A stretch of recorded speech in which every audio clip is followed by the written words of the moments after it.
Conversation with AI Part 3. This is how I caught it in the lie. I asked this question as a final question.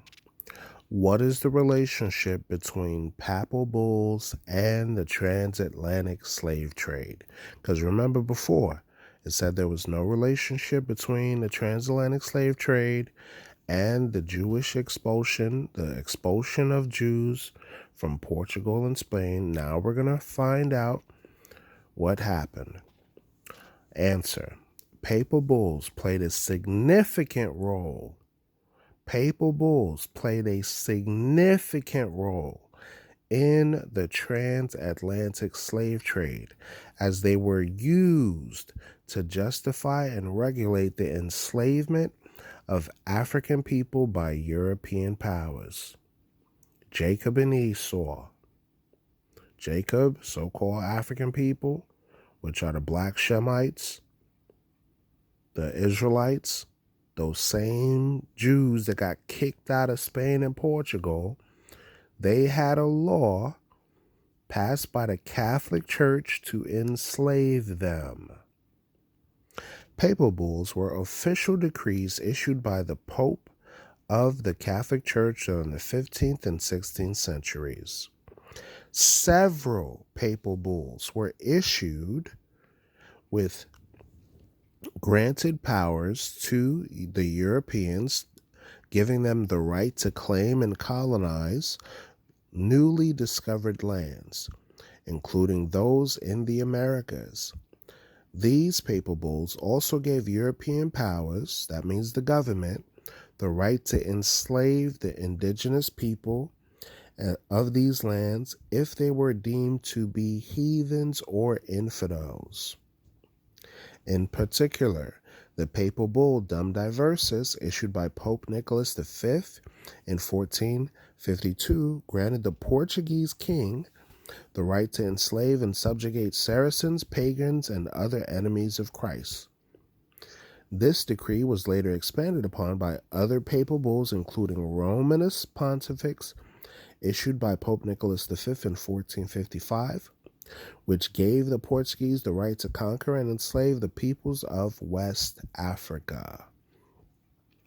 Similarly, the papal bull Inter Caetera, issued by Pope Alexander VI in 1493,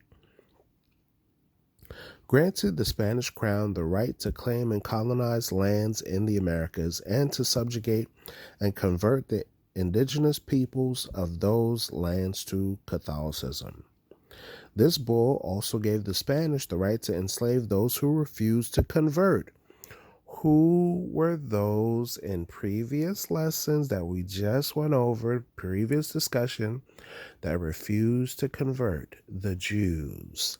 The Jews. The Moorish Jews.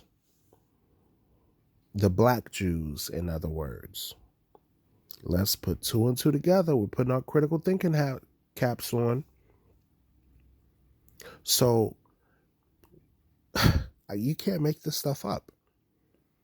They're utilizing AI to promote European delusionalism, aka white supremacy, and they won't even try to tell you the fact that we know our own history, and we know their history as well. Let's continue. These papal bulls were used by European powers to legitimize the enslavement and exploitation of African people during the transatlantic slave trade. They were used to justify the idea that non-Christian peoples were inferior and could be enslaved, and they were used to regulate the trade by establishing rules for the treatment of enslaved people. While the Catholic Church has recognized the harm and injustice caused by the use of papal bulls to justify slavery, their legacy still lingers as a reminder of the role that religious institutions have played in support of perpetuating systems of oppression. So if you wonder why many so-called blacks are leaving your modern-day religions, this is why. If you're wondering why we have come to the realization that blacks, Hispanics, and Native Americans are the Jews of the Bible, We have history, we have Bible prophecy, and your own historical records, and AI will snitch on you. Thank you for tuning into The Forefront. This was Conversations with AI. This is the part 1 and 2, and this was part 3. If you haven't already, I'll put it up in a playlist for you to watch it succinctly. Thank you so much. Thank you for listening. Comment, like, subscribe, share a comment. Share it with your friends. Inform your people, because the truth will set you free.